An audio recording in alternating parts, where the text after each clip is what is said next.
फरीदाबाद से Indian national Lokdal के लोकसभा उम्मीदवार सुनील तेवतिया ने किया 30 गांव का दौरा, जहां गांव के लोगों ने सुनील तेवतिया को भरपूर समर्थन दिया। इस दौरान सुनील तेवतिया ने कहा कि जहां एक ओर हरियाणा को कृषि प्रधान देश का दर्जा दिया गया है, तो वहीं हरियाणा के किसान आज भी अपनी फसल का पैसा पाने के लिए दर दर की ठोकरें खा रहे हैं। साथ ही सुनील तेवतिया ने कहा कि वो 4 तारीख को अपना नामांकन पत्र दाखिल करने के लिए 12 सेक्टर जाएंगे और उसके बाद सेक्टर 3 के दशहरा मैदान में एक जनसभा को संबोधित करेंगे, जिसमें सभी 9 विधानसभाओं से हजारों की संख्या में लोग पहुंचेंगे और इंडियन नेशनल लोकदल को मजबूत करेंगे।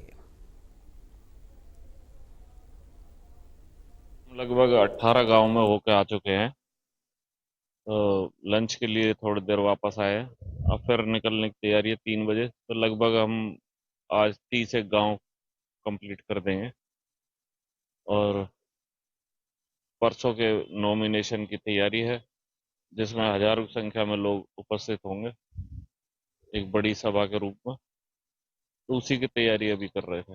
अब सिर्फ संबंधित ही होगी और सामने 3 सेक्टर में रामलीला मैदान है, इसी में होगी वो, जिसमें 9 की 9 विधानसभा क्षेत्रों से लोग अपना समर्थन देने।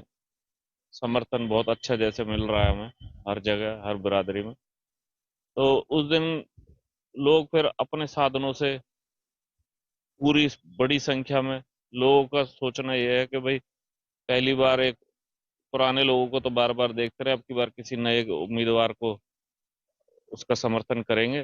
तो ये सोच के बहुत सारी बिरादरियों के लोग सब इकट्ठे होंगे परसों यहाँ हजारों की संख्या में। सरकार के तो सख्त खिलाफ है किसान। जितने भी मैं घूमा हूँ, मुझे कोई एक व्यक्ति ऐसा नहीं मिला पूरे लोकसभा क्षेत्र में जो ये कहता हो कि मैं भाजपा को वोट दूंगा। इस बार मुझे नहीं लगता कि भाजपा 1-2 सीटों से ज्यादा कहीं हरियाणा में 10 में से कोई जीत पाएगी।